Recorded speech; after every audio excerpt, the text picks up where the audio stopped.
Hi, my name's Londe Yusuf. And my name is Reggie Williams. And we're the co-founders of Black Film Space. Black Film Space is a grassroots organization dedicated to enhancing the skill sets of Black filmmakers and building a community of creatives. We host events such as screenwriting workshops, panels, mixers, and other events that are designed to support Black content creators. In the next episode of the Black Film Space podcast, we interview Kiaundra Jackson. Kiaundra is a Los Angeles-based licensed marriage and family therapist. She has been seen on the CBS Emmy-Award winning TV show, The Doctors. She was recently featured in the New York Times, Vice, BET, and the Huffington Post as one of the 10 Black female therapists you should know. She is an international speaker, 3-time author, and a noted expert on healthy relationships and mental health. We talk with Kiaundra about mental health and relationships as it pertains to navigating the entertainment industry. Before we begin the interview, we have a few brief announcements about our events in spring 2019. We have 2 screenwriting workshops coming up. One on Thursday, May 16th and one on Thursday, May 30th, both in Manhattan. Admission is $6. On Wednesday, May 1st, we're co-hosting the Film Fam Mixer along with some of the other leading filmmaking organizations for people of color in New York City. In the building, we will have the Black TV and Film Collective, Who You Know, Brown Girls Doc Mafia, and the Black and Latino Film Coalition. This is a free event that is going to be at a venue called Common Ground at 63 Gansevoort Street in Manhattan. On Saturday, May 11th, we are hosting a directing workshop with Shaka King in downtown Brooklyn. Shaka King is a native and resident of Bed-Stuy, Brooklyn, who has written and directed episodes of HBO's High Maintenance and Random Acts of Flyness. We are going to screen select scenes from his latest films, Newlyweds and Mulligans, followed by a Q&A to discuss how he executed his vision. This workshop is ideal for filmmakers who want an inside look on why King made specific angle choices, lighting choices, the process of working with actors, and much more. For more info on all these events, visit blackfilmspace.com. Now, on to our interview.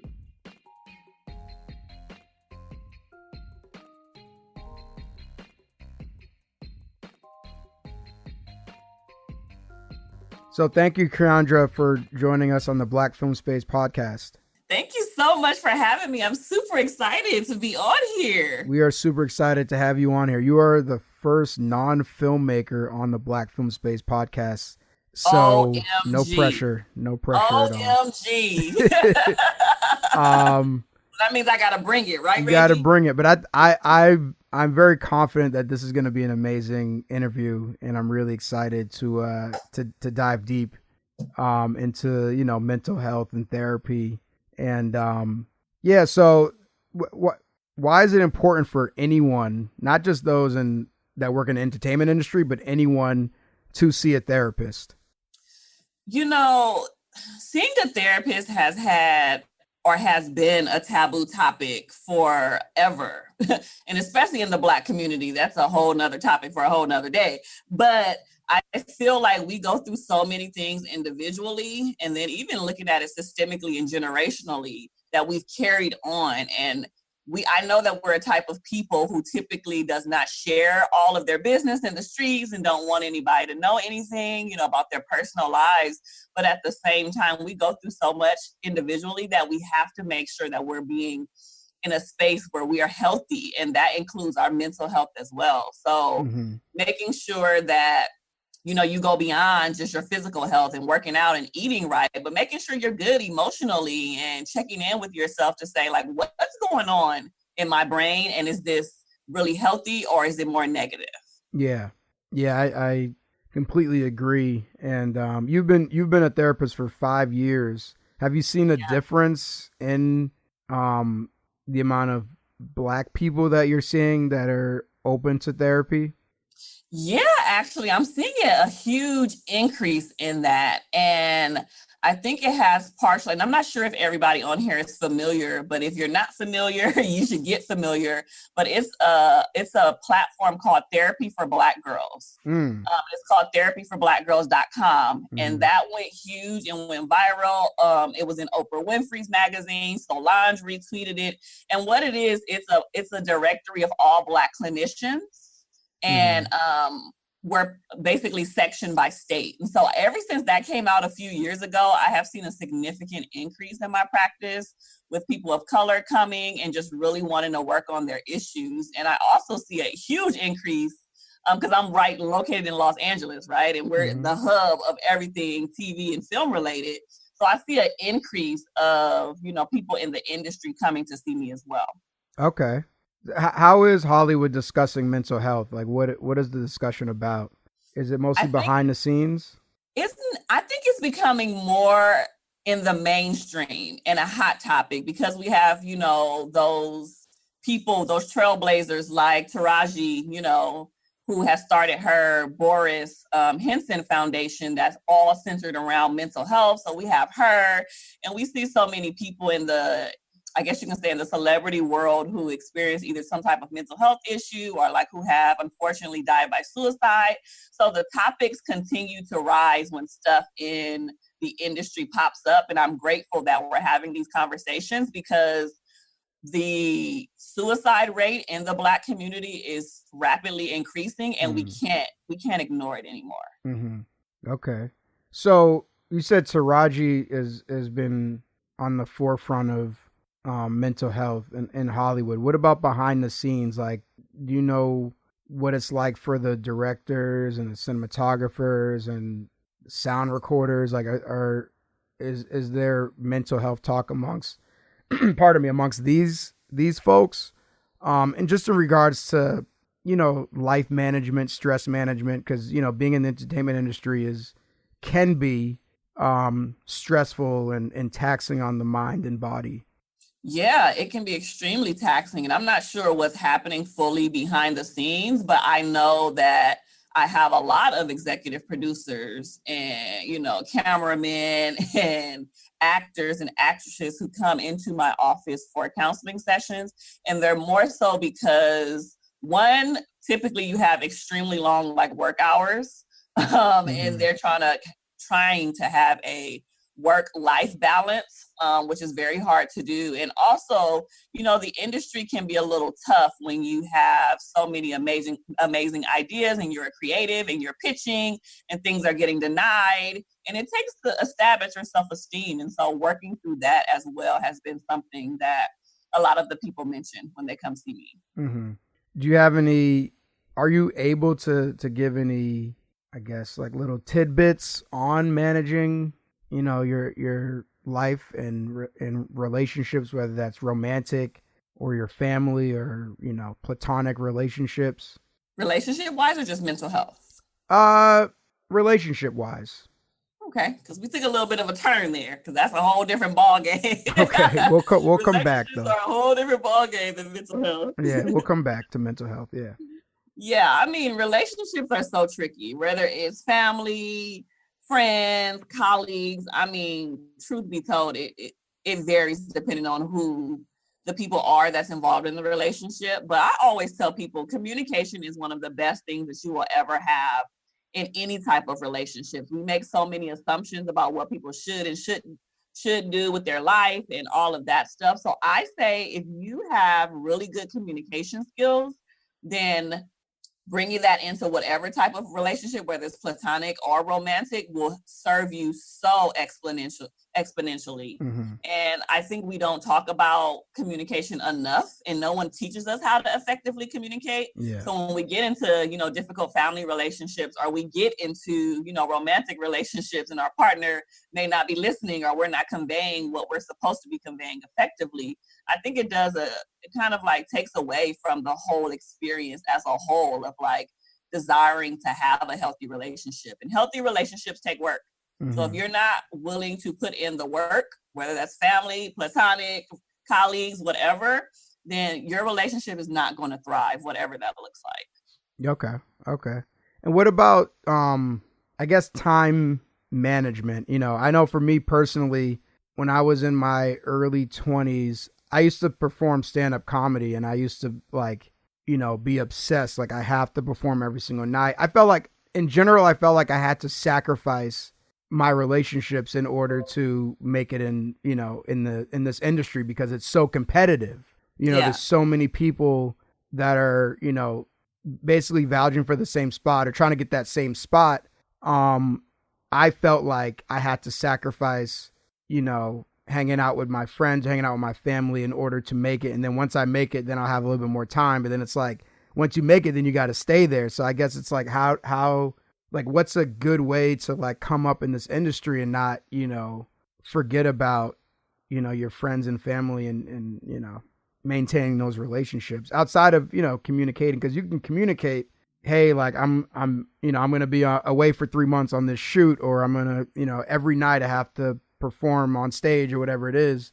But still, I feel like there's going to be that disconnect there. And I feel like I have to sacrifice, specific relationships in order to make it in this industry. Yeah, and I think that that's a huge misconception, because what you're referring to is core values. So when you value family and you value your friends and staying in communication with them and making sure that they're your support system, whether you are at the bottom or you're at the top, that's always going to be something that you're connected with. So yes, it may be a struggle to balance it all, but if you have always been a family-oriented person, when you get to be, Oprah status or beyond, then that doesn't leave you. That doesn't leave you at all. And so you have to prioritize what you feel is of importance, because at the end of the day, if your career was stripped away and you didn't have any of these accolades, like, would your family still be there for you? Mm-hmm. And most people's answer would be yes. And so if that is the case, then we have to say, you know what, let's make time for mom or sibling or whatever the case may be. And making sure that we don't put that on the back burner just so we can climb up the success ladder, because you can get up to the top and feel very alone. And that's what people should try to avoid, because that's where the mental illness starts to come in. And that's when we see people who have, all of the money and the fame and the success and the kids and the travel and all of this stuff, and they're lonely and they're depressed, and, they no longer want to live, and they don't have anybody around them to rally and say, hey, you can do it, you can make it. And that's when it gets a little scary. So prioritizing it now when you're quote unquote grinding, and trying to build that career is so important. Okay. And what type of, I guess, trends do you see with people who are in the entertainment industry who are also in like romantic relationships? Are those relationships harder, because you're constantly meeting people, actors and stuff like that might be kissing other actors on set. Like, do you think those relationships are harder? I actually don't think so, because we're all human at the end of the day. And when you're in partnership and relationship with someone, like they should know what your career is. They should know, like, hey, this is a part of what I do. I may have to kiss someone on screen, or I may have to work long hours, or what we may have to plan our dates very strategically because my time is limited. And I don't think that that's the issue, but it definitely should be discussed very early on in the dating phase, because if that person can't hang with that and, if it bothers them that they may be around the opposite sex a lot or whatever the case may be, then maybe they're not meant to be with someone who's in this industry. So you have to be very careful early on and upfront in this dating game, in this dating and the relationship world. We see so many marriages that happen and people get divorced very quickly in the entertainment industry. So when people last longer than a few years, we're like rooting for them. We're like, oh my goodness, you made it past that mark. And it's really all about what you want to do individually, basically. So making sure you're having those candid conversations early up front, back to the communication piece, making sure you're on one accord, making sure you have the same core values, because when you guys are not on the same trajectory of, yes, I want, to climb up the success ladder, or I may want children, or I may want, to travel, and your partner is not on board with that, that can cause some miscommunication and possibly even lead to, breaking up or ending the relationship. Yeah, I mean, it does seem like it's more challenging, or there's more obstacles in the way. Yeah. I mean, at the end of the day, again, we're all human. Like, whether you're in the limelight or not, you still have the same intrinsic values that those who are not, in the media have. And I think it's really interesting because I see it from both aspects. So I see it from the therapist side, where people come to me for help, but I also do a lot of media as well, right? So I've been on the, TV show, I've been on the doctors, I've been on, the CW and Fox and news stations, and Emmy-Award winning TV shows. And I understand what the grind is. I understand that you're trying to build your career and your brand and make it to the top and to change your, generational tree in your family. And so I see it from both aspects, because I've experienced it myself where I've sent pitches and nobody, responded, or I thought that this was an amazing idea and people didn't like it. And it takes shots at your self-esteem, unfortunately, but you have to have a strong sense of self to say, you know what, I'm not going to let this break me. And at some point, somebody's going to see how amazing I am. And then my career is going to bloom and blossom from there. Mm-hmm. Okay. What about social media? I guess, how do you feel about social media in regards to self-esteem in the entertainment industry? Specifically, like someone might, you got two people who are coming up, person A and person B, and person A is a little bit further ahead and is posting pictures. Oh, I just accomplished X and I just accomplished Y, and person B looks at this photo and starts to feel shitty about themselves. That's what I'm talking about. Like, how do you feel about social media in regards to self-esteem in the entertainment industry? Yeah, I mean, this affects everyone, whether you're in the entertainment industry or not. We can look at, people's Instagram and say, oh my goodness, they have, that they have a beautiful relationship and kids, and, they flossing money and traveling and catching flights. And, we can look at people's stuff and covet what they have. And social media has really changed how we view so many different things. And in the entertainment industry, you seeing someone a little bit ahead, quote unquote, a little bit ahead of you can make you feel some type of way. And it can make you feel like you're not doing enough, or something's wrong with you, or maybe that you want to give up because you're not seeing the success of it. But the success is in the fact that you're not giving up on your dream. Yeah. So I always say that comparison is the thief of joy.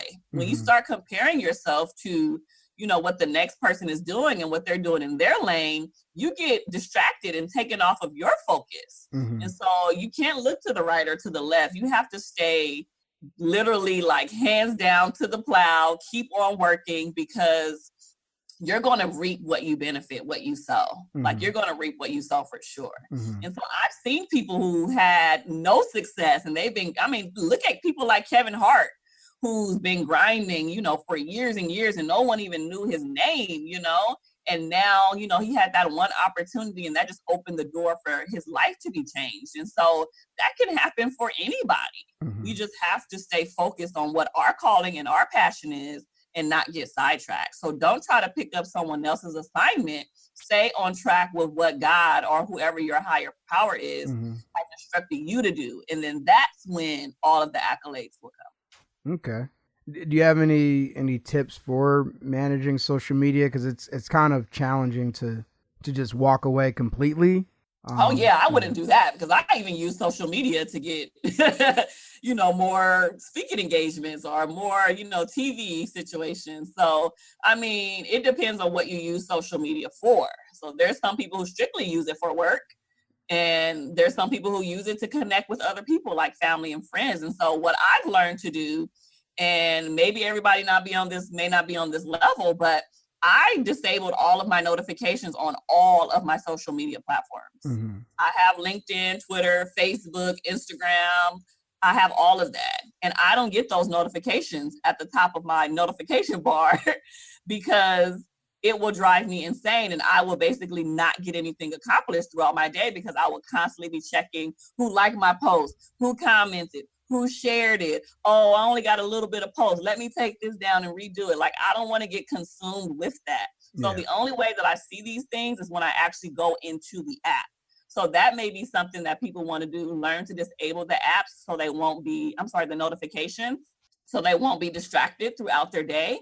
And also too, I'm not sure if people are familiar, but Facebook and Instagram is all about algorithms. So the more stuff that you like in a particular realm, that's what you're going to see more of on your timeline. So if you're liking, ratchet stuff that, may or may not be healthy for you, or, you just so engulfed with someone else's success, maybe you should start liking and commenting on positive stuff. So that's what you're going to see more of on your timeline. and you won't be so sucked into what everybody else is doing. Yeah. So those are just some tangible tips. And then limit your time that you're on social media. Like, you can't be scrolling all day, and not getting anything accomplished. So say, hey, I'm going to check my social media notifications for 30 minutes a day, or whatever the case may be. Respond to some people and then get off. Mm-hmm. Don't just be sitting there scrolling and scrolling and scrolling. That's how you get sucked in to the comparison world. Yeah. Okay. And what about like self-care practices for those of us who are in the entertainment industry, and it's, incredibly high demanding, 12-hour days away from home for months? Yeah, self-care is so huge. And that even boils down to everything that you do. So self-care, when we talk about that, people automatically assume that it's, let me go and get a manicure and a pedicure, or let me go get a massage or something like that. Like, that can be a form of self-care. But for the people who are in the industry, who work crazy hours, who are away from their family, who travel a lot and all of these things, like, you have to make sure that you are emotionally grounded. So that means literally checking in with yourself and saying, okay, am I good? Like, are my thoughts positive? Like, do I feel more anxiety? Am I sad more often? Am I sleeping less? Like, or am I sleeping more? Like, am I angry? You have to figure out what's going on inside of you and then respond to that. Mm-hmm. So once you are aware that some things are off kilter within you internally, you can start to address them. So it may be something tangible, like, taking a walk around the block, or writing in your journal, or calling a friend to give you a pick-me-up, or going to eat your favorite ice cream, at a local ice cream shop. It can be so many small things that can give you joy, and it doesn't have to be this huge, grand gesture, but it's the small things that add up. Mm-hmm. So you won't literally go crazy down the road. Yeah, definitely. Mm-hmm. And what about rejection? There's a lot of rejection that comes in, as part of being in the entertainment industry. We're always being told no. And, what are some of the unhealthy ways you've witnessed people dealing with rejection? Rejection is a huge one. I would probably say that's more of one of the top 3 reasons why people in the industry come to me is Wow. because of the rejection piece. Like I said, you pitch so much and you put out amazing projects, and it may not do as well as you expected, or, you just get no's left and right, and it takes shots at your self-esteem. And over a certain amount of time, you start to question yourself and say, am I even good enough? Mm-hmm. Should I even be doing this? Like, am I on the right track? Should I shift gears completely? And once you start thinking those negative thoughts, then it can really get you off track and off kilter.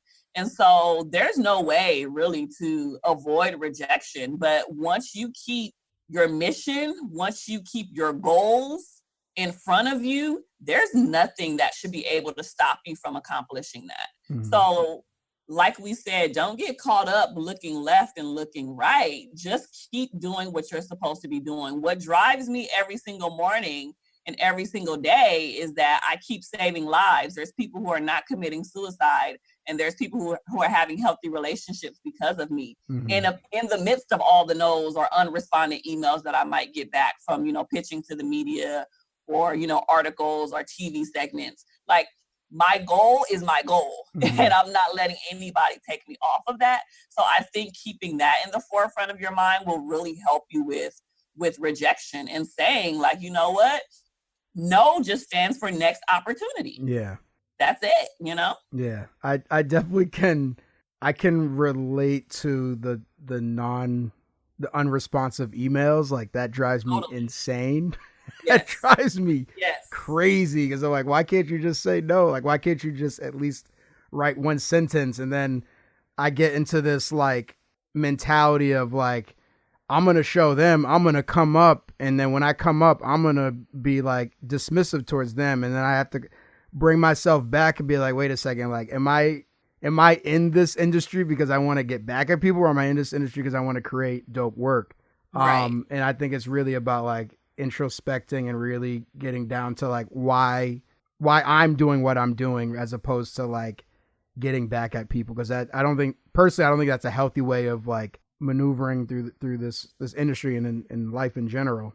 I agree. Yeah, like making sure, that's basically what I was saying, making sure that your why, like why are you doing this at any point, is in the front of you, right? Remembering like what your ultimate goal is for this. Because if it's just a job and you're just like, oh, this is just whatever, you might as well just quit, because you're going to get a lot of no's. But when you know that this is your passion and this is why, one of the reasons why God placed you on this earth, like there comes a whole different level of drive, and you're like, man, I don't care how many no's I get, I'm going to get to my destination.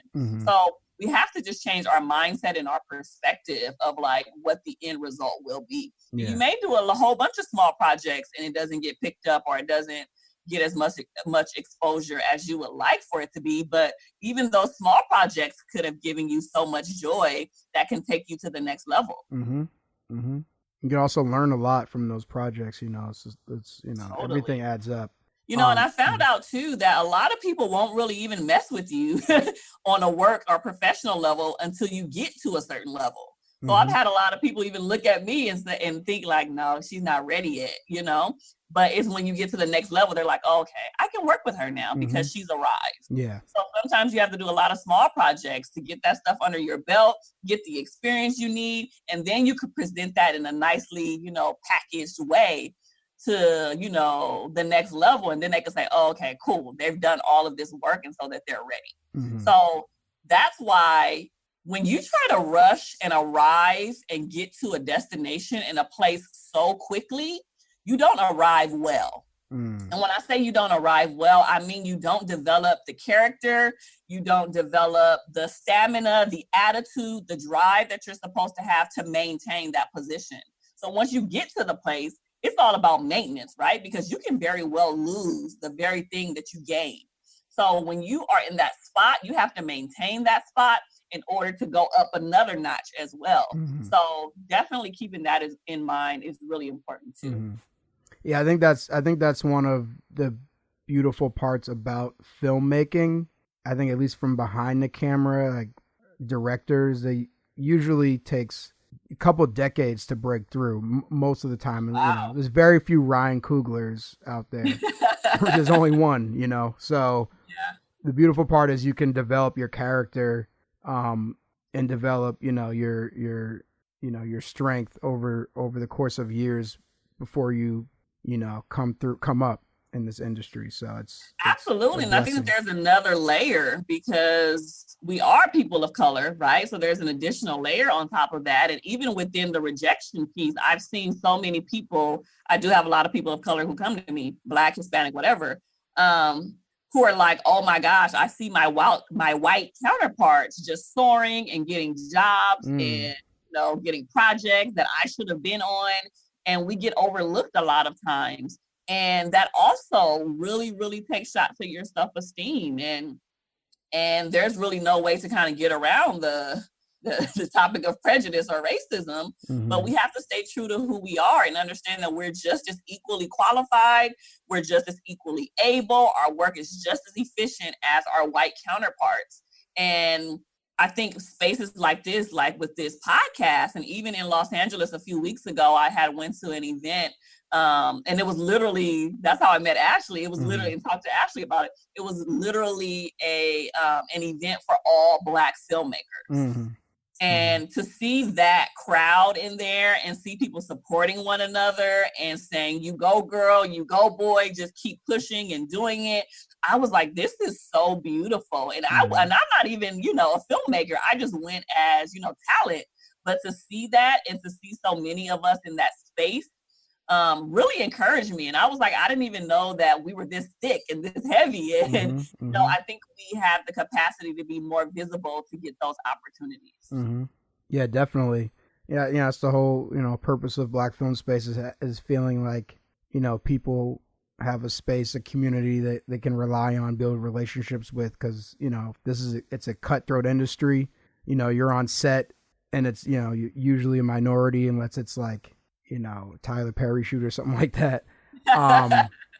So yeah, that's the purpose. But you said you were talking about, Black people coming in, Latino people coming in and being I guess, being stressed out because they feel like they're not getting the same opportunities or seizing the same opportunities that their white counterparts are seizing, just based upon their skin color.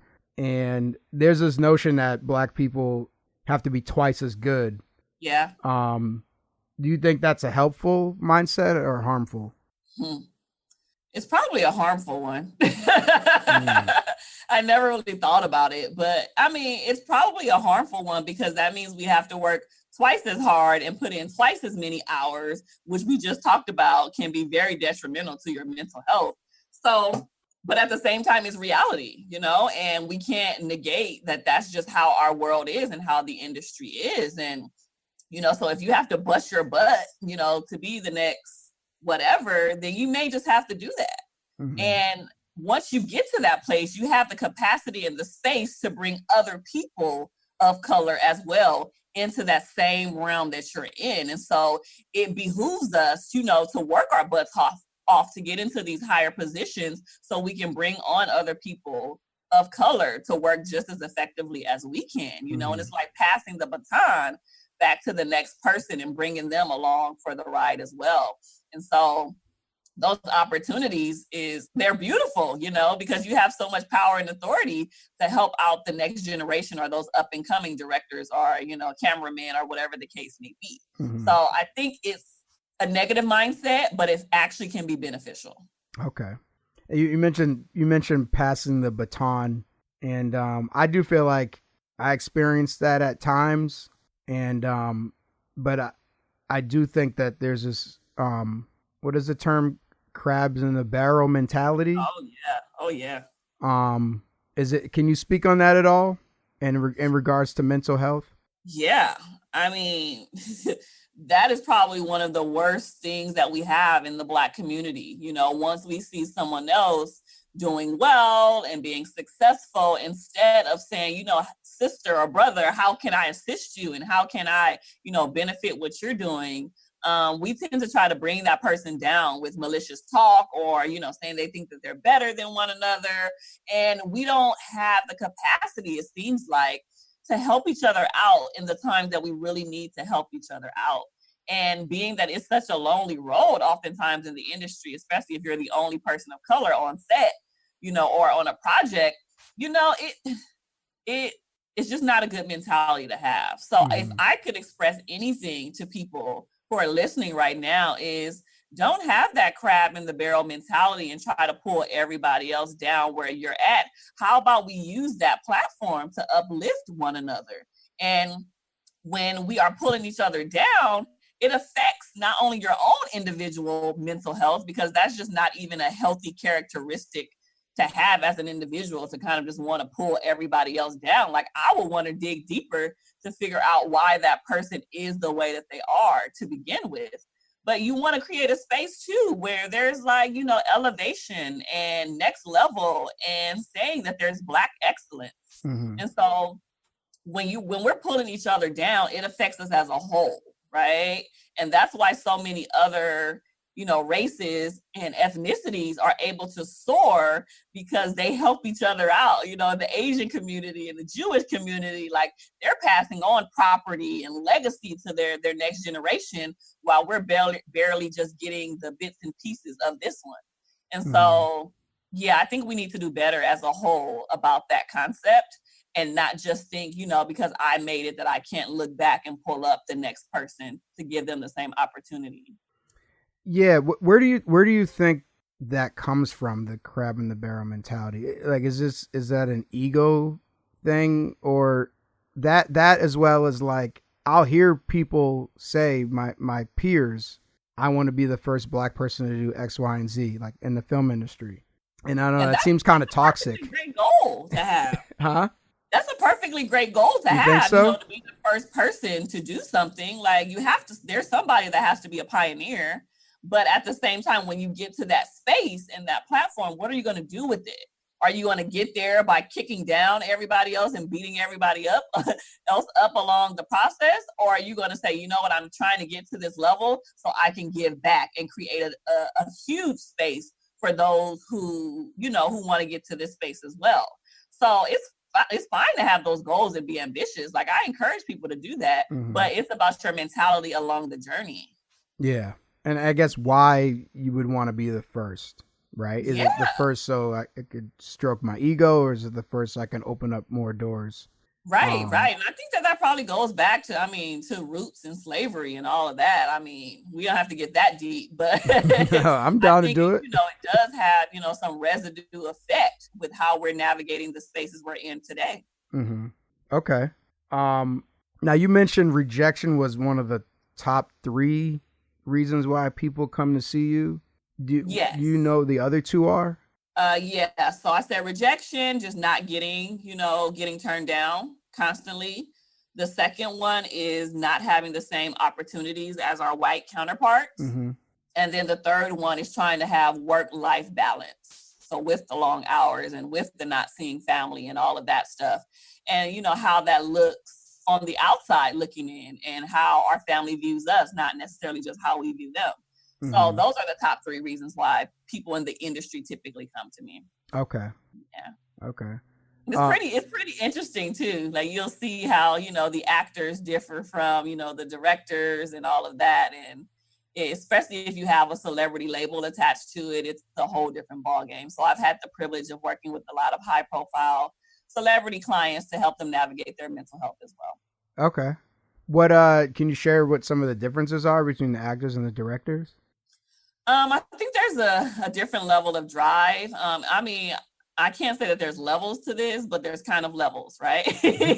So some of the directors and the people who, are behind the camera, they tend to feel a little bit more, I can't say authoritative, but they feel like they're in a higher position than just the people who may be acting, who doesn't necessarily may have the celebrity title just yet. Yeah. So I've seen that difference. But for the people who are literally on screen and who are, A-list celebrities that I have seen, it's a different ballgame, because they're more trying to get on track with being grounded and getting back to their roots of the things that they typically enjoy, like family, like friends. But there's so much in the limelight that's hard to do. Mm-hmm. So trying to wrap their head around, how can I, still have an amazing career and be successful, but at the same time still go to an amusement park with my kid and not have to take 1,000 selfies with people who might see me in public. Mm-hmm. Mm-hmm. So it's managing their private life and their public persona. Yeah. Okay. Which can be very different. And what I've learned too is that people and how they are on television and movies and sets, that's not typically how they are in real life. And I've had, to tweak even my own perception and say, oh my gosh, this person is not even that way or portrayed that way. Mm-hmm. And so we have to realize that these people are human too, and we have to treat them as such. Yeah. Okay. What advice do you have for those who are up and coming regarding, a proper outlook on mental and emotional health? For those who are up and coming, and I even express this to even like clinicians who are up and coming and just now getting started in their career, one of my biggest pieces of advice that I give people is actually to get really, really good at self-care. Because if you don't establish those practices very early about taking care of yourself, even if we have to break it down, even your physical health and your spiritual health and your emotional health, like all of those, just taking care of yourself as a whole is really important, because when we start to compartmentalize and focus on one area more than the other, things tend to get neglected. So if you're up and coming and you're still trying to figure out and navigate this land, I encourage that person to tap into themselves, make sure that they're good emotionally, surround themselves with a really great support system, have like weekly habits that you set in place. Like, for instance, on Fridays, I consider Fridays my self-care days, which basically means I do not see clients on Fridays. I do not respond to emails, text messages, phone calls. It's just a day for me to do nothing. Mm-hmm. And sometimes I go to the beach and walk by myself. There may be times where I go to the movies or just hang out and write in my journal. But the goal is to clear my mind so I can have a little bit more focus to get back on track with the things that I need to do on Monday. Okay. So establishing weekly practices, whatever that looks like for yourself, is really important. So you may not be able to take a full day like I can, but you can take an hour or two to write in your journal or to go and sit by the beach to clear your mind, or, to meet up with a friend and to vent. Whatever that looks like, you have to figure it out for yourself. And figure it out early, because once you get to that high place, it's a lot harder to manage once you're in a very elevated position. Got it. What practices have your clients found most helpful in maintaining a positive perspective in their careers? Keeping their eyes on the prize, for sure. Also journal writing, and that doesn't even have to be like you sitting down and, handwriting, but electronics is very big. And so some people have like a little journal that they keep inside of their phone, that they can tap into and write out any thoughts throughout the day. That's effective. Tapping into what I call positive coping skills, which is you implementing things around your 5 senses that you typically enjoy. And this is what I mean. Like, for instance, if you, let's see, you might have a piece of your favorite chocolate inside of your purse that you snack on, and that brings you joy. That's a part of your taste. You may have a really beautiful picture as a screensaver on your computer or in your office that you love to look at, and that gives you sight, and that, it puts you in a happy place. Or, you may love texture, and you might love fluffy pillows, and you keep one of those, around you, or a piece of cloth that's something that you can touch to bring you back to center. There's so many different creative things, or like smell, right? Like, I love lavender and things of that nature. So having essential oils or sprays that, can uplift your spirit. Those are just tangible things that you can have around your office, at home, or even in your car to kind of like boost your mood wherever you're at. Okay. Okay, cool. Well, thank you very much, Kiaundra, for joining us on the Black Film Space podcast. You are very welcome. And it's been a pleasure, Reggie. Thank you so much for having me. Thank you for your insight. Appreciate it. Where can people find you online? Yes. So we talked about mental health today, and that's a huge, huge deal for me. I'm really passionate about mental health and healthy relationships. So you can, if you're interested in learning more, you can check out my book on Amazon. It is called Staying Sane in an Insane World, a prescription for even better mental health. It's a pocket-sized book that really goes into depth about all the stuff that we just discussed today. So that is available for sale. Or you can also find me on all things social: Instagram, Facebook, Twitter, LinkedIn, at Kiaundra Jackson. That is spelled Kiaundra. So that is Kiaundra Jackson. Or if you just want to check me out, you can visit my website at KiaundraJackson.com. All right. Thank you very much, Kiaundra. Appreciate it. Thank you. Thanks for listening to the Black Film Space podcast. If you're interested in being part of our community and attending events, please visit us at blackfilmspace.com and follow us on Facebook and Instagram at Black Film Space. Subscribe to our email list and podcast. All right, thanks. See you soon.